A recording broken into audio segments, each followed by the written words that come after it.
Today, I'm going to share with you a web design process that could literally give you years of your life back. I'm talking about the onboarding process. And I've got a system that I've developed over the last decade of doing web design projects that's going to keep your timelines from derailing and make your life a whole heck of a lot easier. Are you ready? Let's go. Most web projects get delayed for one of two reasons, and sometimes both. First is you don't get what you need from your clients, like copy or images. And the second is the revision process. I don't know if you've ever been in a project where it seems like you're in a revision loop nightmare, but here's the good news. You can actually solve both of those problems before the project even starts with a solid onboarding system. Getting what you need from clients is all about giving them deadlines with consequences. Most web designers just ask clients nicely and hope everything shows up magically in their inbox. But that's just not how things actually work. So from the very beginning, you've got to give your clients clear deadlines and attach real weight to them with actual fees when things get delayed. So late content, that's a $150 late fee. When you get ghosted for a month, the project goes on hold and there's a $500 restart process. And this might sound harsh, but if you explain this before the project even starts in the onboarding, clients are actually going to thank you for helping them stay on track. Oh, by the way, this is video 3 in a full series on the web design project workflow. So make sure that you subscribe so you don't miss the next episode. And if you haven't yet, go back and watch videos 1 and 2. They'll help you nail the sales call and set the foundation for smooth and successful projects. The second thing that slows down a project is endless rounds of revisions. But here's the thing that most web designers miss. By the time you're doing revisions, it's already too late to fix the problem. That's why your onboarding process has to include a crystal clear revision policy. So always make sure that your client knows how many rounds of revisions that they're gonna get, when feedback is due about those revisions, and what happens if they go beyond what's included in the revision rounds. I only give my clients 2 rounds of revisions. There's one round for the homepage and then another for all of the other pages. And then within those rounds, they only get 48 hours to submit their feedback.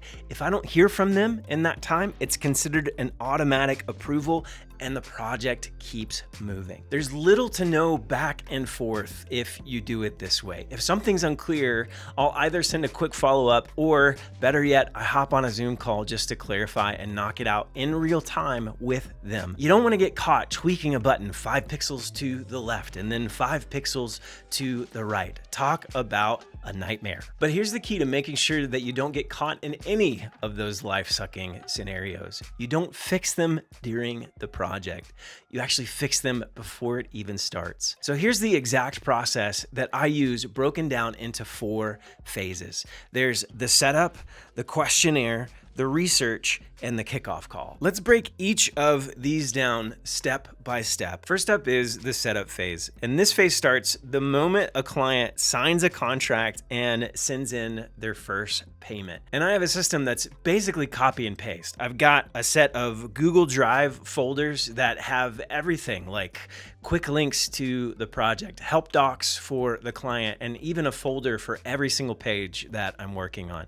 Then I've got pre-written emails that get tweaked with the client's info. One of the main things that I'm trying to do throughout my entire project is avoid wasting time answering the same questions and saying the same things over and over again from one project to the next. So anytime a client says, "Hey, where's my link again?" I just say, "It's in the Google Drive." Where do I upload my folders? It's all in the Google Drive. The Google Drive becomes the single source of truth for the entire project. And you're really kind of trying to train the client to look in the Google Drive first before they come to you. This will help with getting them what they need quickly and having you have to go back and forth to be the gatekeeper for all the information. Each single page also has a Google Doc for the copy of that page, a media folder for all of of the images or assets they want to use, and even like a Google Sheet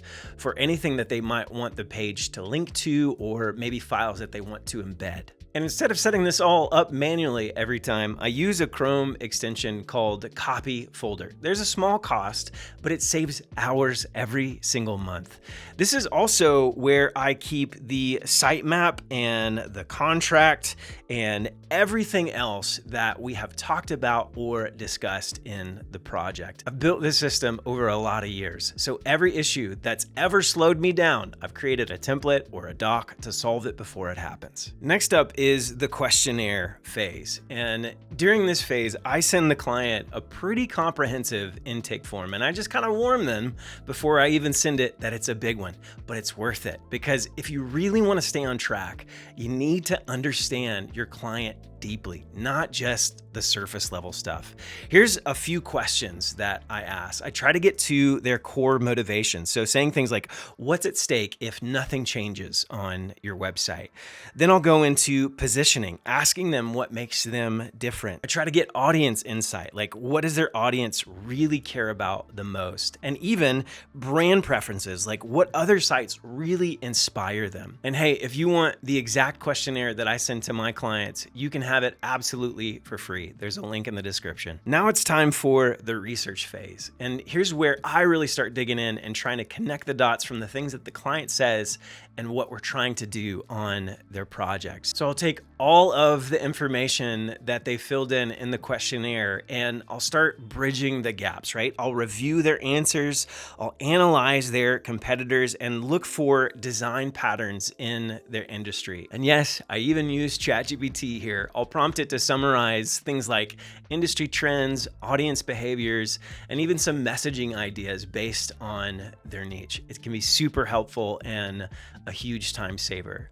But I also build a mood board with stylescapes inside a Figma template that I've created just for onboarding. So here's how that works. First, I go hunting for inspiration. I'm trying to find real sites that kind of match what the client has described in their questionnaire. Then I'll take screenshots and I add links back to the original site so that I can go back to it for reference anytime I'm trying to come up with a new idea. And really what I'm looking for is any kind of idea that piques my interest that I think might work with the project. So things like layout or typography, color, or even imagery.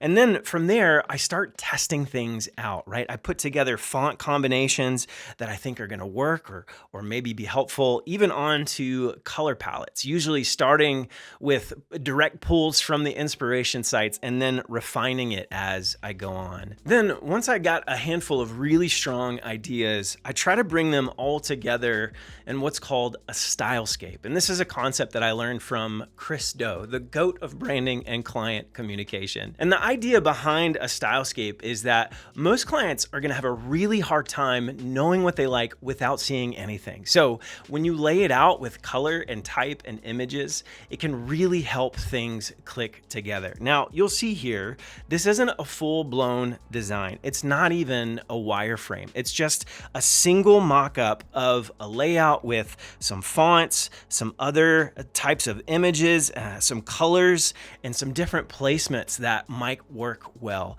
I can't tell you how many times a stylescape has saved me from doing an entire design only to have the client say, this isn't really what I was envisioning. So this keeps us aligned and saves time. And again, we're still not even building yet. Finally, there's the kickoff call. And this is the final step in the onboarding process. And the kickoff call really serves two purposes. First, it's the content deadline, right? This is the moment where the client has to come to the table with everything that you've asked for, their copy, their images, their assets, all of it. And because it's a real-time Zoom call, things can get awkward real fast if they show up unprepared. And that can be a powerful motivation to show up with what you've asked for. The other thing that the kickoff call does is it helps me make sure that I'm on the right track. This is where I walk the client through everything that I put on the stylescape and the mood board that I created. So any initial design direction or ideas that I'm considering, I bring it up and I ask them clarifying questions to make sure that I'm in line with what they're trying to accomplish. So that's it. That's the entire onboarding process that I use to cut my timelines in half and keep clients happy. And hey, you can actually steal this. I've linked up my free questionnaire and a free Trello template in the description. So take this system, use it, make it your own. You'll never go back to freelancing without a solid onboarding system. Hey, I hope this video was helpful. Make sure that you like and subscribe, and don't forget, if you don't quit, you win.